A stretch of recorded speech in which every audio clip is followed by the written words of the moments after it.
दरबार की बोल बांके बिहारी लाल की ये हुई ना बात। आइए कि भाई छल रोवेली गुजरिया हो चुनरिया में तार लगे भाई छल रोवेली गुजरिया हो चुनरिया में तार लगे भाई छल रोवेली गुजरिया हो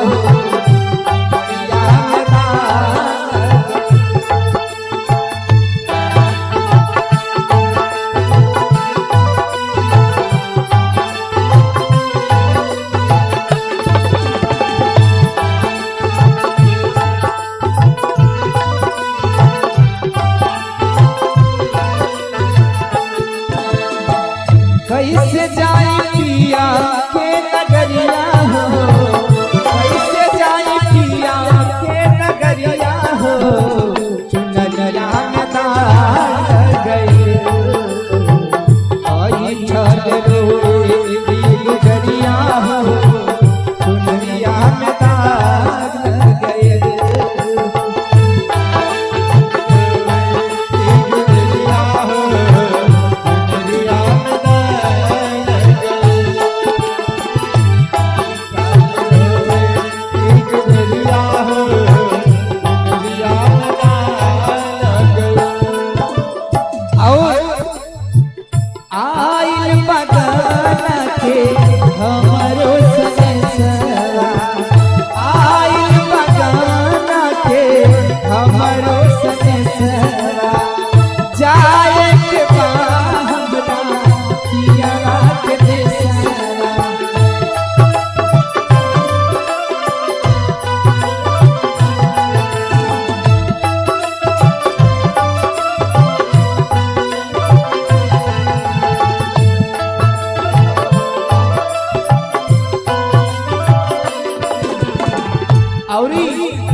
कांच बाटे हमारी उमरिया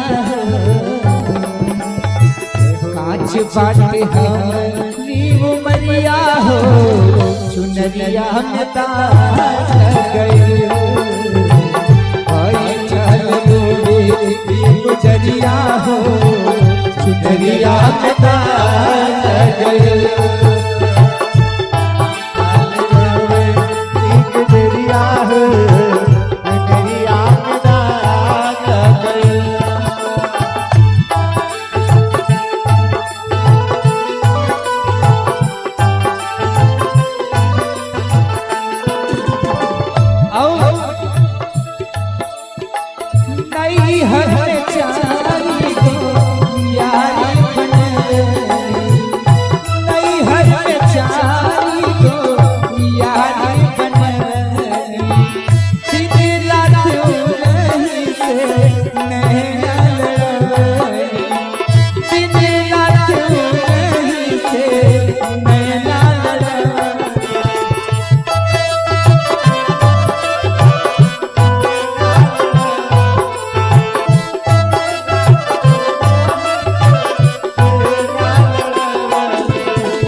सजरिया हो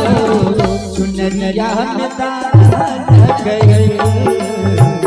भाई छल रोवेली गुजरिया हो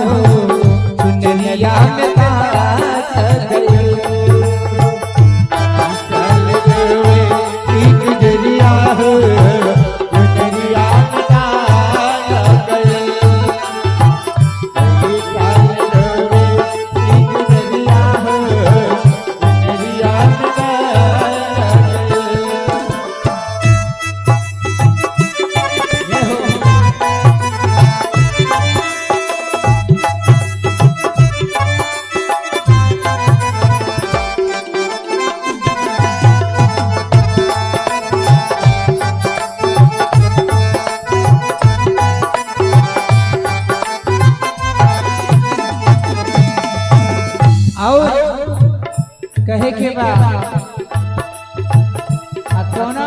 कहत हई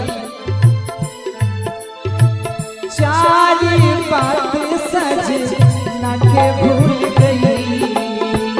चारी बात सज न के भूल गई, पछतात बानी का ई का गई, पछतात बानी का ई का गई।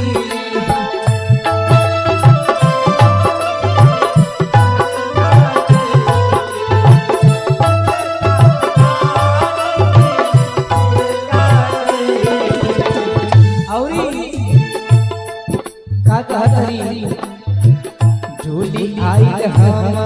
दुरिया,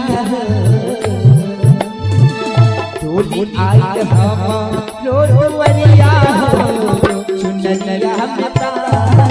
गए और चल गोरे की गुजरिया, चुनरिया मता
थोड़ा सा 1 मिनट के लिए मैं बताना चाहूंगा, हमारे कीबोर्ड पे हमारे नन्हा भैया और हमारे तबला पे अनुज भैया और हमारे पैड पे दीपक भैया और हमारे ढोलक पे सुनील भैया और बैंजो पे संगत कर रहे हैं हम माही राज, और जो कि कहीं दूर से नहीं है, हम भी जिला बाराबंकी खाना बड्डूपुर की सरजमी से हैं और अपना पूरा ग्रुप वहीं से है। बहुत खुशी की बात है कि सारे लोग एक ही जिले से हैं, आस-पास के ही हैं, इसलिए और भी अच्छा लगता। और हमारे जो स्टूडियो की जो रिकॉर्डिंग और यहाँ के भजनों की जो रिकॉर्डिंग करते हैं हमारे परम संदेश सचिन भैया, उनका भी जोड़ा नहीं है, वो भी बहुत बेजोड़ है कि बैंजो से रिलेटेड आप सभी लोग, मेरा चैनल है माही बैंजो ऑफिशियल नाम के यूट्यूब पे,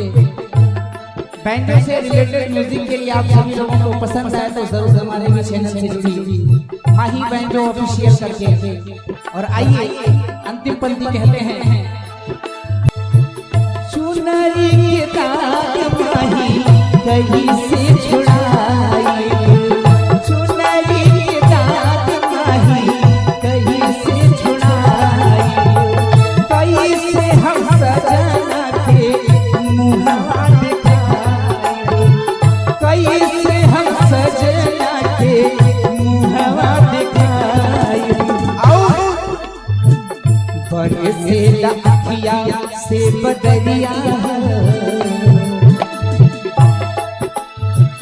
बरसे अखिया से बदरिया,